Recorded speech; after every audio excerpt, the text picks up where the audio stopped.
Hello, my name is Bonnie Burke, and welcome to this webinar called Career Interest and Educational Needs.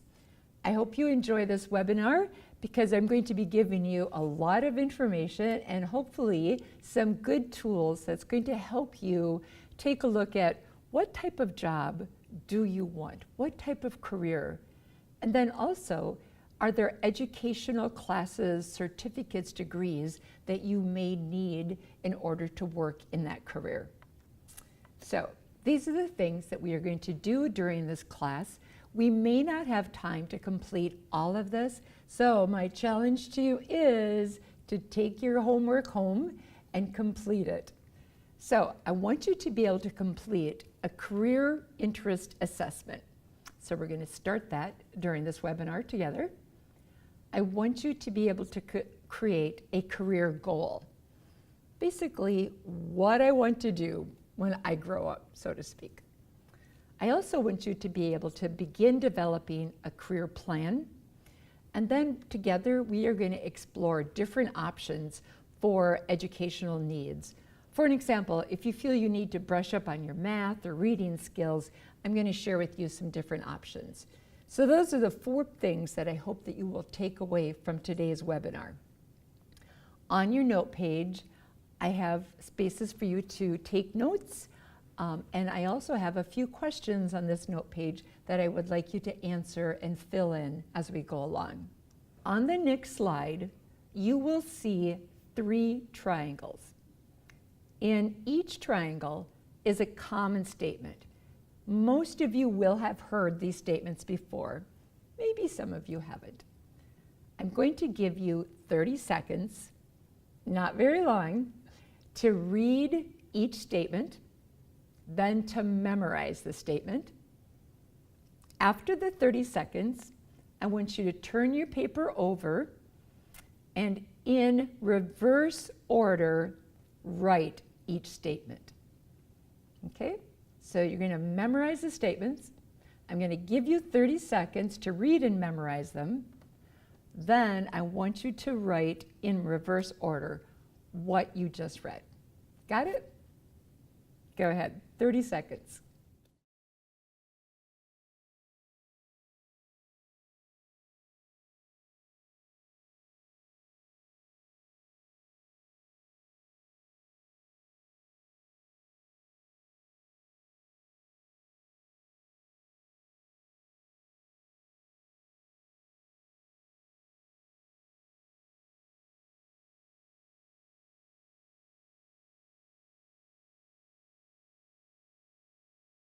So what did you write?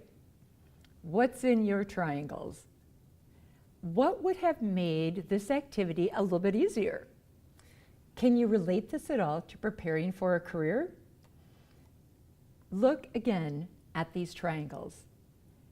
Did you get bird in the spring or bird in the hand? How about did you catch the bird in the hand? Did you catch once in a lifetime? Some people do, most people don't. That's not a typo. So why did some of us maybe catch that and others did not? Well, oftentimes we just want to skim through the information and jump right in and doing it. But when we're preparing for our careers, we need to slow down, take a step back, and do the research. Do your homework. So to begin our webinar, I want you all to think, what careers, what jobs would you like to work in? This is an opportunity in your life, especially if you're not working now, to really sit back, grab that piece of paper, and make yourself some notes. What do I want to do for the rest of my life? But keep in mind, the average career does change almost every 7 years. That's the world we live in. So I'm going to give you an example of a career to think about. And I'm going to show you some information, not just as it relates to this career, but other careers as well. So for an example, if you're interested in a career in transportation or logistics, okay? That's moving material, maybe driving a semi, truck driver, warehouse, forklift driver, courier services. So if you like transportation, if you like moving things, if you like inventory, truck driver, warehouse clerk, forklift driver, or courier service are some jobs that fall within that career, okay? How about a career in hospitality? So what are some jobs in hospitality? How about working in a restaurant? How about managing a restaurant? Working in a hotel? We are ending, sorry to say, our summer tourist season. Well, how about working in recreation? Another occupation to really think about is healthcare. Right now, there are currently several openings, especially as a certified nursing assistant. But a career in healthcare could include the following jobs, such as being a nursing assistant, an administrative assistant, billing, coding, LPN, an RN, a physician, a physician's assistant. Look at all the different jobs that are in the field of healthcare. Excellent career to consider. As some of you might know, my background is manufacturing. Well, there are a lot of different jobs in the field of manufacturing. You could be in purchasing, you could be in sales, you could be a quality technician, you could be, my least favorite job was, you could be a supervisor, you could be safety and environmental, assembler, maintenance, engineer. There's so many different jobs available in the field of manufacturing. In this class, we're going to do some career exploration.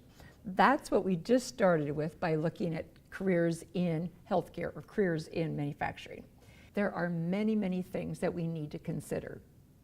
For an example, is there any training that's required? Do I need a 2-year degree? Do I need a certificate or a license? Do I need a bachelor's degree? What's the job market? Are there jobs out there? If you are going to invest in training, you really need to make sure that there will be jobs available after that training. You have to ask yourself, will you be willing to relocate?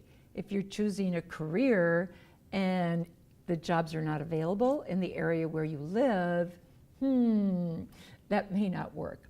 But if you're willing to relocate to where the jobs are, that's good. What average work hours will you want? A lot of occupations, it's just Monday through Friday, 8 to 9 hours a day. However, many occupations are weekends, evenings, holidays, third shift. Are you available? Are you willing to work those hours? Is there opportunity to grow? Some people just want a job. They're not interested in growth. But if you're younger, if you're in your 20s, 30s, or even people my age, they want to grow and change careers. And then also, what's the median wage? Think of yourself and your family. What wage do you have to have, and what benefits does your family and do you have to have? So a lot of things to consider when choosing a career. I'm going to give you a couple of tools that might help you choose a career. The first tool that I want to talk about, we can't do during this webinar. However, you can do this at your job center. It's called the Career Scope. It's a computer-based assessment that when you are finished, it will evaluate some of your skills and your interest. If this is an assessment you would like to take, just check with them at the job center and ask the resource specialist if you can schedule a career scope. It does take approximately an hour and a half. However, when you are finished, they're going to be able to print out the results. I have taken that assessment and I really, really liked it. It affirmed to me that I'm in the right career. Another assessment tool that I want to share with you, it's a website and it's called Career Locker on WISC Careers. So this one, once again, we're not going to do it during the class, but I'm going to show you what is available for you on WISC Careers. If you currently do not have a username and a password, you may have to do that to get into this website. So Career Locker, it was formerly called WISC Careers. So on this website, I have taken the assessments already. So I want to share with you the results of, if you take the assessments, what will you see? What will be the end result? So first of all, I took it's called a personal globe inventory, kind of an interest profile. They asked me all these different questions on what am I interested in? And my results were, it scored me in areas that were considered realistic, investigative, artistic, that's not me, social, enterprising, or conventional. Well, that doesn't tell me very much, right? But I do know that I scored the highest in social. So when I scroll down, it's going to tell you the results. What does realistic mean? Description of that interest. What does social mean? Well, careers that, for people who scored high in social, it's activities that frequently involve communicating with and teaching people. Wonder why I scored high in that one. They often require people who are helpful, friendly, supportive, and charitable. I guess I better look at my giving, huh? These activities can involve helping people with problems, such as maybe counseling. It can help doing volunteer work, teaching, or training others. So when you take your assessment, and I encourage you to do that, look down at the results. Where did you score the highest? And read it over. Now, once again, that doesn't give me an exact career to go in, but it tells me that I would be good based on my answers, or I may enjoy teaching, or I may enjoy training. So read your results when you are finished. So I'm going to show you a couple of my other results. So that was my interest profile. So then the Explore Occupations, it's going to take those results and it's going to explore top 20 highest ranking occupations for me based on my results. And over here, you can see that the occupations that it's considering for, or telling me to consider, are adult literacy teacher.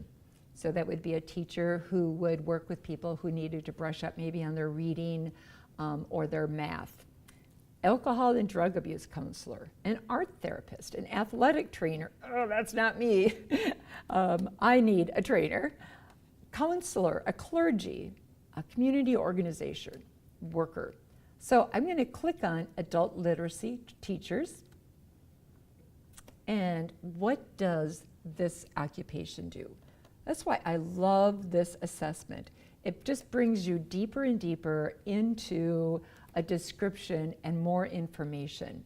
So it's going to tell you, what does that type of teacher do? And it's going to tell you their average workday, where the jobs are located. It's even going to tell you pros and cons about that occupation.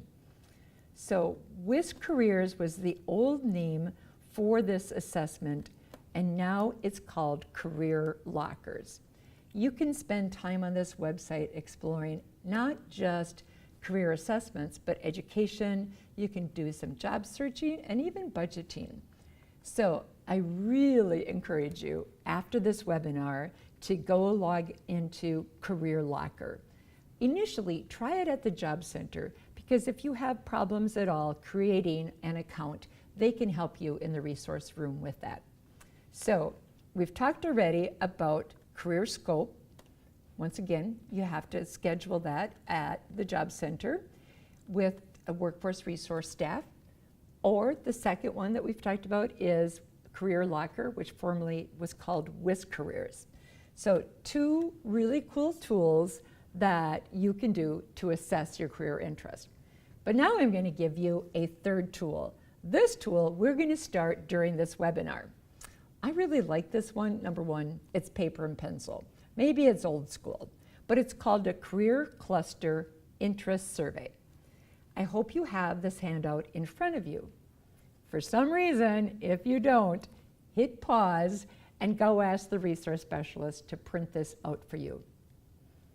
So on this survey, you will be answering questions or basically circling items that's going to assess your interest. And what they are assessing are 16 different careers. This might be a little bit overwhelming, but it's really going to take a look at, like you can see, many, many different careers. So circle the item in each box that best describes you.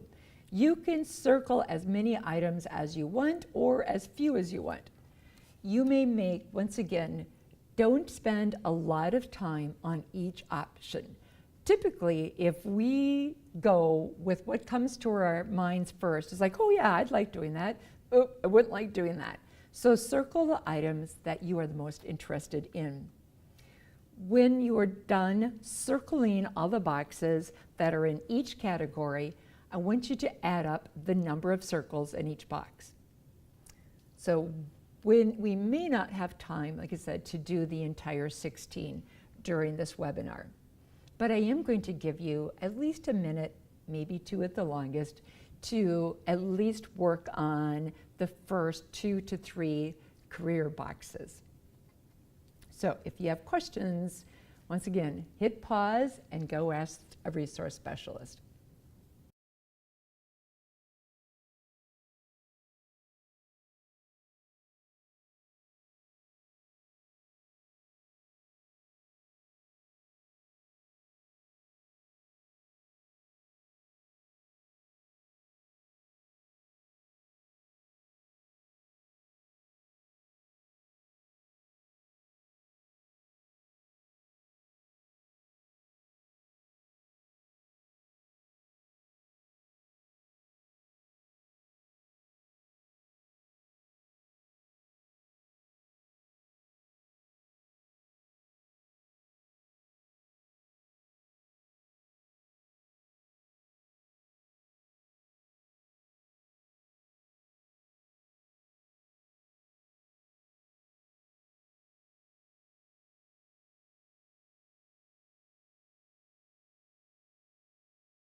If you've had 1 or 2 finished, and if you did more, good for you, I want you to turn to the very last page.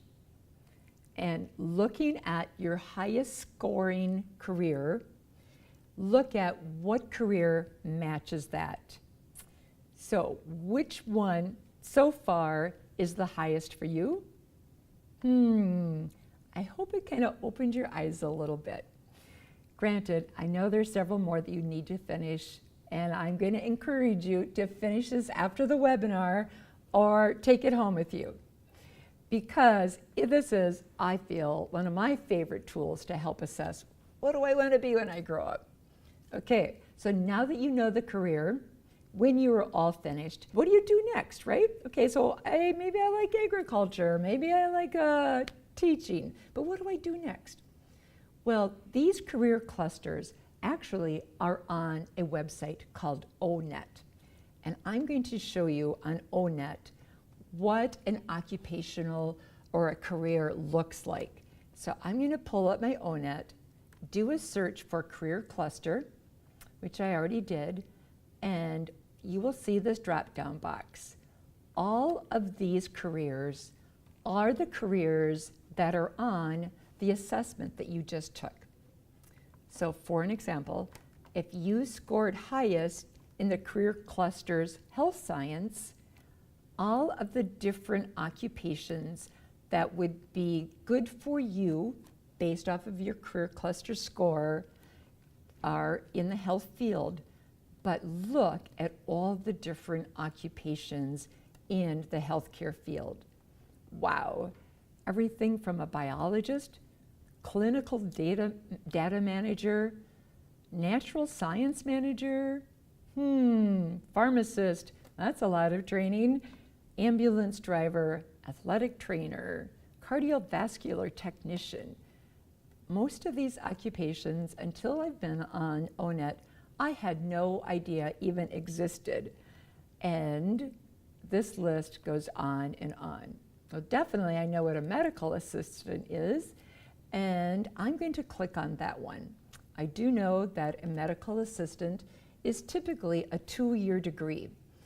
And so the next piece with ONET, if this is an occupation that you're interested in, as a medical assistant, it's going to give you a summary of what that occupation looks like. Well, a medical assistant performs administrative and certain clinical duties under the direction of a physician. Administrative duties may include scheduling appointments, maintaining medical records, billing, coding information for insurance purposes. Does this sound like something you might like to do? Clinical duties might include taking and recording vital signs and medical histories, preparing patients for examinations, drawing blood, and administering medications as directed by a physician. Personally, I think that sounds pretty interesting.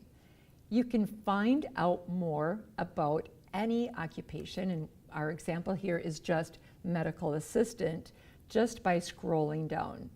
If you've been on ONET before, you know that there is a lot of wonderful information, and if this is a little overwhelming, feel free to ask them at the Job Center if you could print this off and take it home and read over.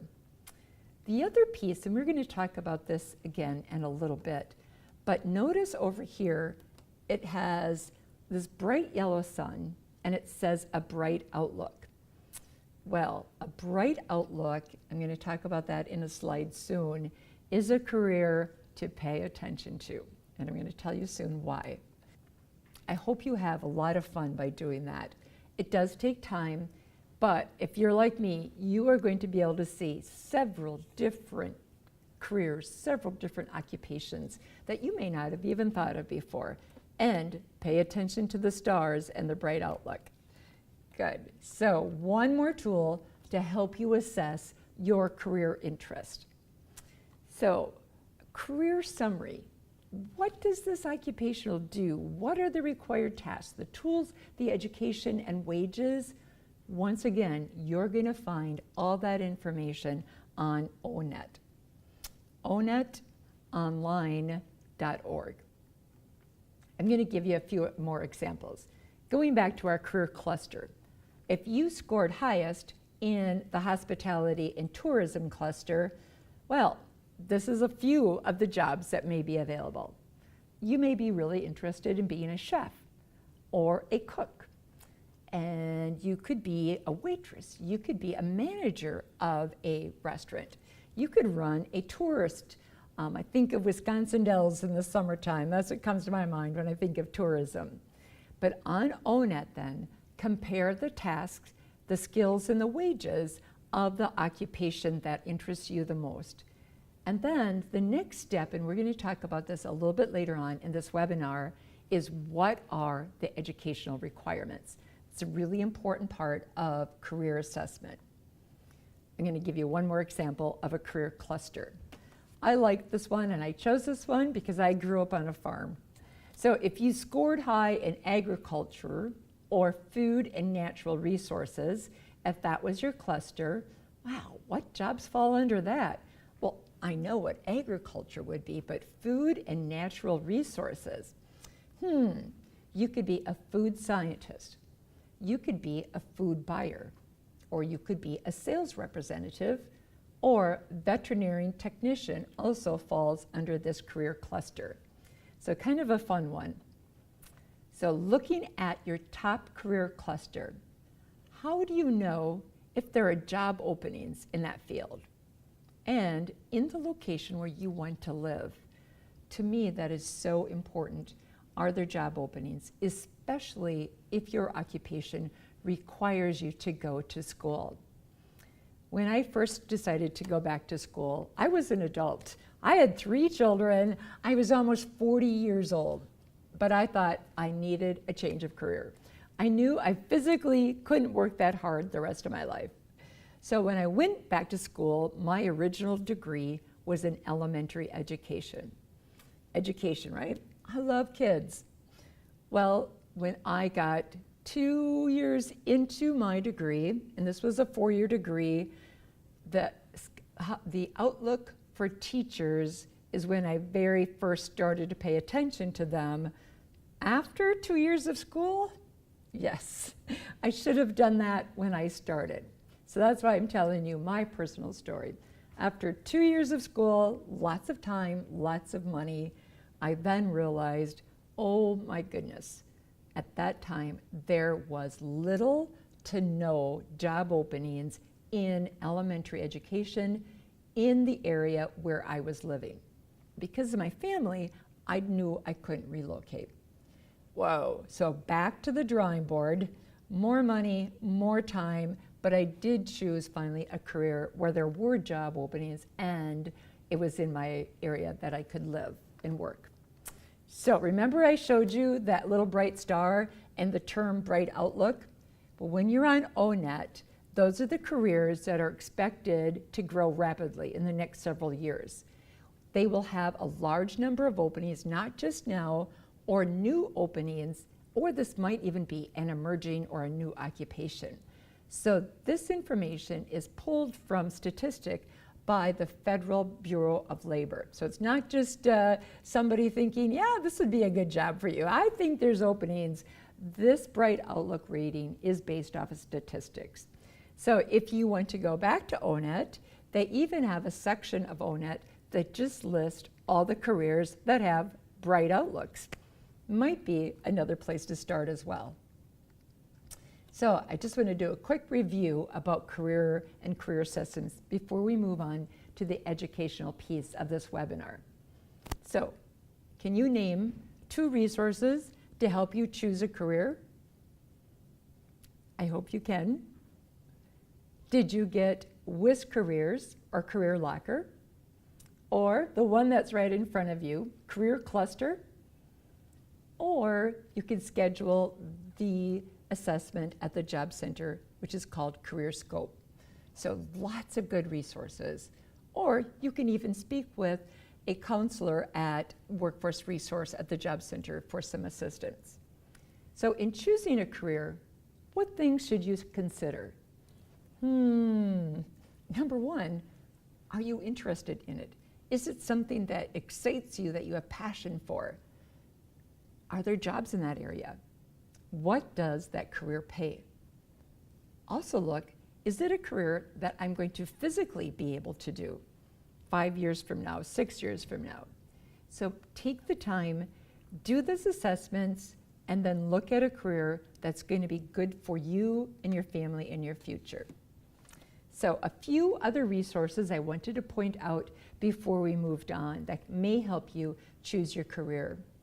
Well, we live in an area where there's several wonderful technical colleges, from Chippewa Valley Technical College to WITC, or if you live up north more, there's the LCO Community College. Check out with their student services and schedule a time to meet with someone at the technical college. They can open your eyes to many, many different programs that can lead to wonderful careers. Once again, check at the job center. The resource specialists, the consultants, all are very aware of careers that are available in their communities. And there's one other website that I'm going to show you before we move on. When I found this website, I really liked it. And this is from the U.S. News and World Report. And it's giving you a summary of the top jobs for, or best jobs, I should say, I'll read it correctly, for 2015. So U.S. News and World Report, they've been around for a while, and I'm not sure what they base on top, but it could be the best pay, it could be the best jobs that are available, and jobs that are within a specific region. So they break their answers off into occupations as well. So the best healthcare jobs Whoa, do you want to go to school to be a dentist? They make $146,000. Lots of training, but it's a good occupation. If you like technology, there are a lot of jobs currently in technology. If you're interested in software development, I'm going to click on that career because I want to show you what else this website will bring you. Not just what are some of the best jobs, not just what do they pay, but what is that job about? What does a software developer do? So I'm going to scroll down and show you the article. So it will give you a really nice description of what does that software developer do. Well, they invent technologies that typically we take for granted. For instance, that app that rings, sings, or buzzes you out of a deep sleep in the morning, a software developer helped design that. So read through the article, and then this job is ranked best technical job, #1, and it's #3 in the top 100 best jobs. And then if you're like, okay, so where are the jobs for this occupation for a software developer? Well, this next step is really cool. You just hit Find Jobs, and it brings you to Indeed, another really fun website. And you could put your own zip code in there, and you can find many, many jobs. So I hope that after this webinar that you take a little bit of time and look at this website. So it's called usnews.com Best Careers for 2015. And then also, once again, go to the Job Center of Wisconsin's website. You will be able to see all the jobs that are open within your area. So we've looked at a lot of different tools to help you assess what career would you like. What career would getting up and going to work every day make it not seem so much like work? All right, so I hope you have a goal in mind. The next piece that I want to share with you is to think about the education that may be required for that career. For an example, if you are interested in a career in manufacturing, remember we showed all the different occupations on ONET. Well, one of the hot jobs right now in manufacturing is actually a CNC operator, a computer numerically controlled machine tool programmer. So if you like manufacturing and if you like programming, a CNC controlled machine programmer, that's a mouthful, may be a good career for you. So what education is available? What will I have to learn to do this? Well, once again, our technical schools in our area are amazing. So I'm going to first go to the WITC's website because this is a program that I know is offered at WITC. It's going to give you a brief description of the career and what their program covers.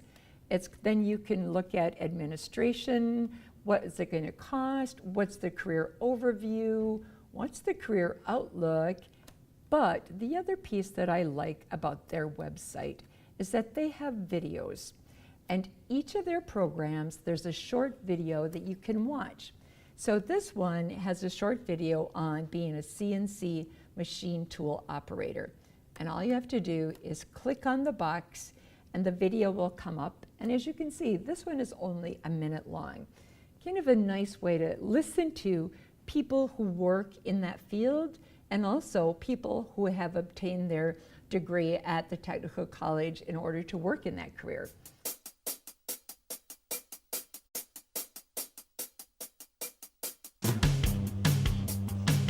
I'm currently a CNC programmer, and most of the stuff that I've learned here is stuff that I use every day at work. CNC is an abbreviation for computer numerical control, which means that you're using a computer to control machine tool motion. Students are learning to set up the machines, run the machines, program the machines, troubleshoot problems. Someone that's mechanically inclined that understands spatial abilities, be able to look at a two-dimensional drawing and see that picture or see that image in a three-dimensional shape. The thing that I like about it the most is being able to draw something on a computer, see a digital model of it, and then go out and produce it in the real world. I mean, we do everything from start to finish. We start with a print, end up with a finished product, and do everything in between. A lot of the stuff we do is directly tied to what you're going to be doing in the real world. It's a really unique time for someone that has a good set of skills. There's definitely work out there. People are begging for skilled workers. Okay, this is what WITC does, but what does CVTC do? If you live in the Chippewa Falls, the Eau Claire area, you may want to go to a school that's a little bit closer to home. As you can see, Chippewa Valley Technical College also offers programs for machine tool techniques, which includes the CNC programming. So, educational consideration to think about, and once again, that was just one example for a CNC operator. A lot of education nowadays is available online, and I really, really want you to think about and use caution when choosing a degree program when the coursework is all taken online. Number one, do you have the discipline? If you are home by yourself, would you log into the internet? Would you attend the class? Would you work on the homework? And all of a sudden I get a phone call, or someone's at the door, or I have children and I have to take care of them. It is an amazing way to complete training if you have the discipline to do it. The other consideration that I want you to think about for online coursework is, will employers accept this degree? So for an example, if you are interested in being a medical coder, I would call the local hospitals or medical facilities to say, I am considering attending this program as a medical coder. Is this the degree that you accept? And from my experience, there are degrees out there offered on the internet that are not accepted with some employers, especially if it's a program where you are required to have a license to work in that field. So, two cautions with online classwork. Do you have the discipline, and will the employers accept that degree? Training considerations, especially as adults. How long is the program? There are some really good short-term programs out there. I have seen a CNC programmer, for an example, that's 1 year. There are some programs out there that are 2 years, and then of course also the 4-year. There are wonderful careers, I truly believe, for just 1 or 2 years worth of training. So how will I pay for the program? That's a huge consideration. Education does cost money. And then the other thing to think about, do you have any prior training or work experience in that field? And if your answer to that question is yes, that could be a good thing. And I'm going to show you in a little bit what I mean. So will any of the classes be online? Even if just a couple of those classes are online, that may give you flexibility to spend more time with family. It definitely saves travel, but yet once again, will you have the discipline to complete those? I want to share with you a few ideas on how to help pay for training. The first one is FAFSA. You can go to the website fafsa.gov and easily fill out the application. Within a short period of time, you will be able to see if you qualify for any grants, which are really nice because most grants you do not have to pay back. However, if you qualify for loans, take a step back and say, will I be able to pay these back? Loans are loans that are never forgiven. So use caution when taking student loans. The other consideration to help you pay for training is, are you a veteran? There are some veterans benefits that are available that may help you pay for training. Check with your local veterans officer. Another consideration is, are there scholarships? There are oftentimes scholarships available for returning adults in high demand areas. So talk to your school's financial aid office and make a meeting, go in and talk with them, and let them know all of your financial situation, and the financial aid officer will really help you and assist you in making the best financial choices for you. Another option also is talk to your case manager if you're working with someone at Workforce Resource. And I have to say this with a big capital M, there may be some support available for you depending on the program and depending on funds available at that time. So FAFSA might be an option. If you're a veteran, that may be an option. Scholarships, or talk to your case manager. So paying for school, it is an investment, but if you choose the right career, it's an investment that should pay for itself in a short period of time. So you've made the decision, you're going to go back to school. Really? Now the next step might be a little scary. Do you have to polish some of your skills? Most adults do. So if math is a 4-letter word for you, don't be scared. For most adults it is. Or if you struggle with reading, or maybe you don't have your high school diploma. Those are 3 areas that really affect a lot of people, yet at our technical colleges, through their continuing ed program, there is great resources that are available for you. Do not hesitate to ask and to ask for help.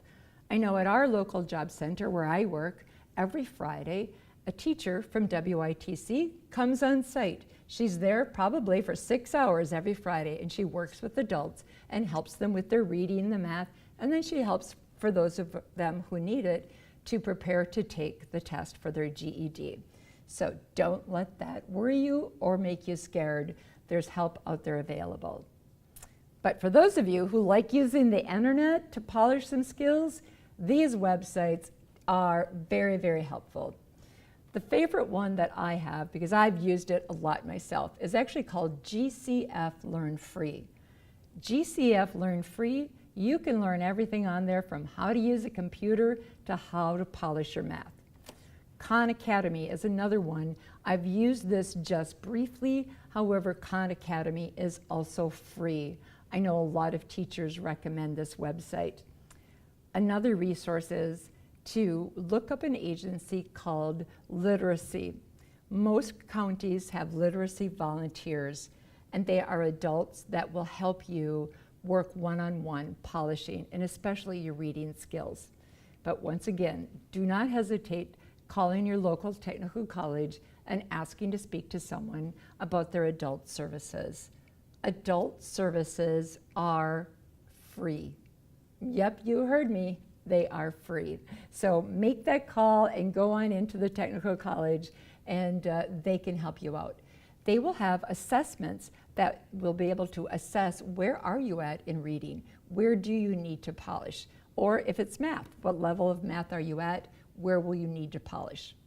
So adult ed services, I wanted a slide just to focus on this because this is a free assessment. Both CVTC and WITC provide this service. Both are just amazing. Whether you're there to earn a high school diploma or a 2-year degree, or even just to polish some school skills to make yourself more employable, check out that service. They're going to also help you develop an individual personal education plan. What? I thought that's what we were doing here today. They will do that with you also. So another resource to please, please, please give them a call and check them out. So the next piece that I want to share with you that I think is great, especially for adults, is to look at a program called Credit for Prior Learning.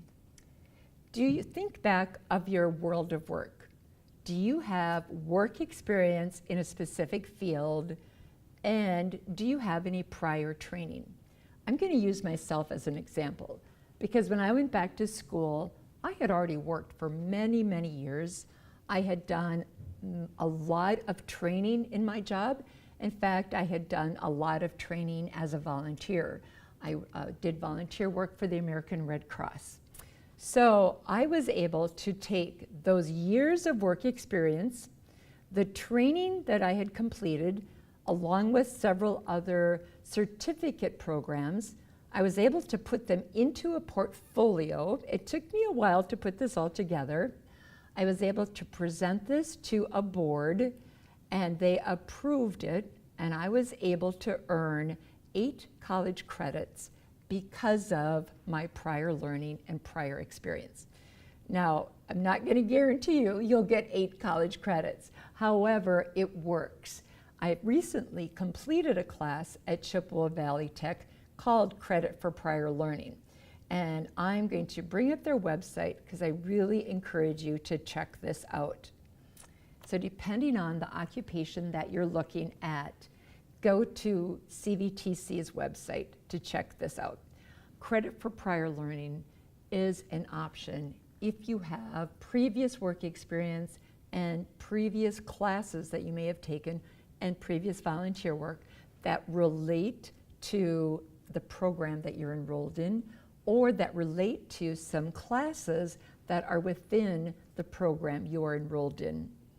My 8 college credits that I earned for Credit for Prior Learning saved me several thousands of dollars. I did have to pay, I believe it was about $200 for it to be reviewed, but then also it saved me a considerable amount of time. So check that out, Credit for Prior Learning. It's available at most technical colleges and also at UW Stout. I believe it may be available also at UW Eau Claire. But I love it that they're going to give us college credit for things we have already done. So we've talked a lot about career choices, and we've talked a lot about educational choices for you as well. So before we wrap up this webinar, I'd like to spend a little bit of time just reviewing what we've talked about. So can you list 2 resources that might help you pay for tuition? Did you write down FAFSA? Did you write down scholarships? Did you write down if you're a veteran? And also check with Workforce Resource. If it's a small program, if you're enrolled in their programs, they may be able to help. So if you need assistance with math or reading, what resources are available for you? I hope you wrote down WITC or CVTC's Career Services. That service for adults is free. But also remember the websites we talked about. We talked about GCF Learn Free and Khan Academy. You could also talk to the resource specialist at the Job Center, and they may know of other resources available for you in their areas.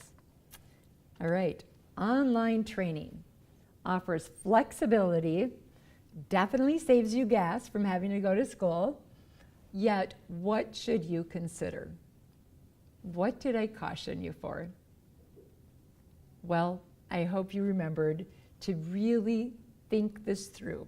Step back and say, do I have the discipline to sit down at home, log in, and complete my coursework? It really does require a lot of discipline. Or do you learn better in a classroom where there's a teacher that you can talk to face to face? Think about your learning style. Think about what flexibility you may need in your personal life as well. So resources to pay for it. I hope you've got some of those written down. Math and reading improvement.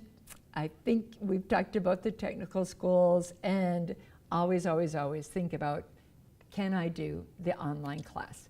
But then also remember, the field that you want to work in is that online program. Does it qualify for what's required in that career? So my last challenge for you today is to complete your career plan. Remember, that's the handout that we talked about at the beginning of this webinar. In that plan, I really encourage you to write a career goal. After writing a career goal, I really want you to take the time and write down the steps that you need to take to work in this career. Do I need to go back to school? Or maybe I just need to do some networking. Maybe I just need to polish my resume and get out there. And then once again, do you need additional training? And if so, what are the resources and what are the steps you need to take? So fill out that career plan. Bring your career plan to Workforce Resource if you're working with a consultant, and they can help you go over that, and they can help you with the steps that it's going to take for you to attain that career. I know it was a lot of information for this webinar, and yet our careers are so important to us. It enables us to do the fun things in life, right? So I hope you've learned a few things at this webinar. I hope that you will have the career of your dreams, and thank you for attending. And I hope to see you soon.